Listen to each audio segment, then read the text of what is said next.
All right, welcome to The Explainer. Today, we're going to pull back the curtain on one of the absolute biggest names in automation, UiPath.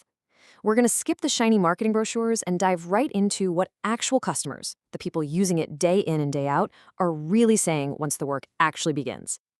So let's kick things off with a pretty startling question that comes out of Forrester research. It gets right to the heart of the matter. Why do more than half of all these big automation projects just fizzle out after only 10 bots? This isn't just a fun fact, it points to a huge problem with scaling up, and it's key to understanding what's really going on with the customer experience. First, let's be clear. UiPath is an absolute giant. For years, they've been a leader in the space. You could call them the Kleenex of automation, the brand name that basically defines the whole category. And their promise? It's a powerful one. They say they can make super complex automations easy for everybody, turning regular business users into citizen developers who can build their own bots. But here's where the story starts to change. The first, and I mean the most common reality check that users run into, is the price tag. And we're not talking a little bit pricey. The feedback is, well, it's a lot stronger than that. This right here is a perfect example. You see this kind of comment over and over again, everywhere from Capterra to Trust Radius. Words like extremely costly, prohibitive, really expensive, they pop up constantly, even in reviews from people who generally like the software. It seems that licensing model can be a major roadblock, especially if you're not a Fortune 500 company. Now, take a look at these numbers. This is where it gets really eye-opening. This is the total cost of ownership. Just look at that ongoing annual cost for UiPath. We're talking over $300,000 a year. That's nearly triple what you'd pay for a big competitor like Power Automate. So you see, it's not just the price to get started. It's that long-term, year-after-year cost that really shocks people. And this chart just says it all, doesn't it? The license fees that you see right up front, that's just the tip of the iceberg. Turns out it's only about 30% of what you'll actually spend.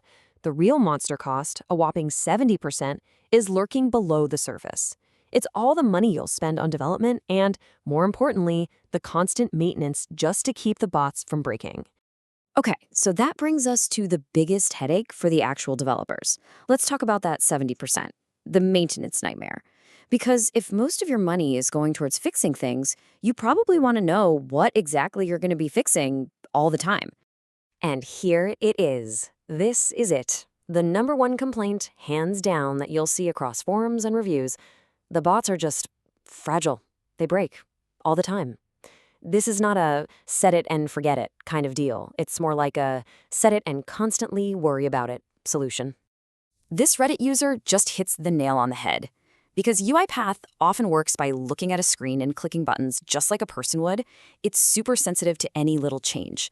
A website redesign, a software patch, something a human being wouldn't even blink at can completely wreck an automation and bring your whole process to a dead stop. So you have to ask, why do they break? Well, it all comes down to a technical term called selector invalidation. So what on earth is that? Think of it like this.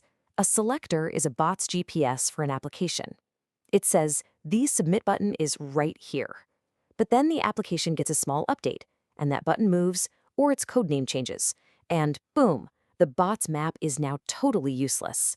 The bot is lost, and your automation fails. That is the root cause of this whole maintenance nightmare.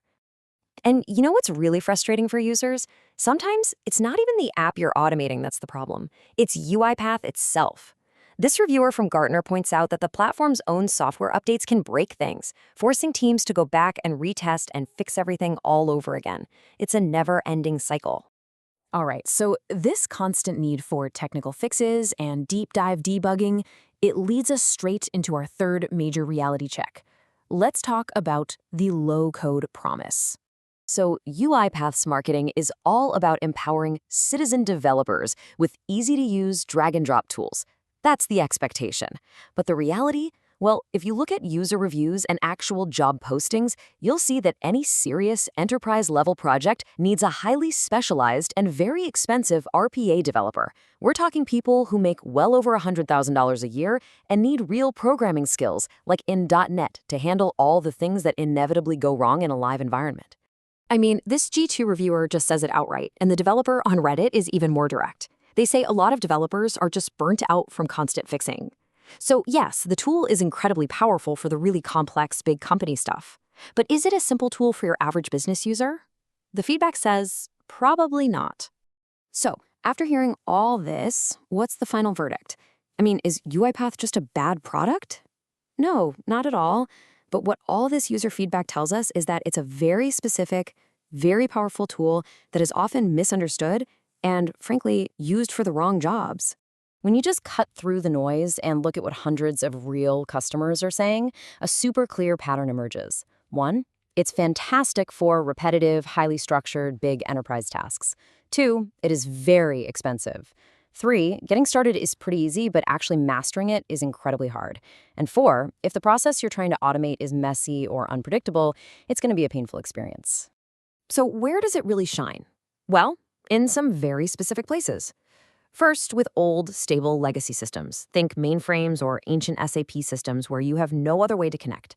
Second, when you're managing huge bot farms that are just churning through thousands of transactions 24/7. And third, when you absolutely require a locked-down, centralized, enterprise-grade platform for your most critical work. And this really is the key takeaway from all of this. For anything that falls outside of that narrow enterprise sweet spot, especially simpler tasks or automating websites that change all the time, that super high total cost just doesn't make sense.